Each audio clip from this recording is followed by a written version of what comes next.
काय करत हस वो दीदी? ये दे बहनी अंडा भुंजिया बनाऊं कह के तैयारी करत हो या ता अंडा हा तो कहूं कर नहीं दिखे वो दीदी। आई ये दे तो हे बहनी अंडा है या तार दीदी तहु हल कर हा गोठ्या थस वो शैम्पू ला अंडा हरे कथस वो रंग मंच करके दुकान लेत लाने हो या। आई मैं के हूँ ये सचिन 1 दर्जन अंडा देबे तो गा बेटा कह के या आई पहली तो नहीं है कह के हाथ ला झर्रा दिस बहनी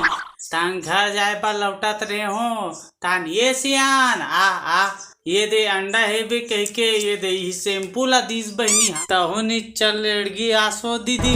हम का जाना नहीं आए शैम्पू है कह के अंडा छपा है कि हम घर के लान करें दे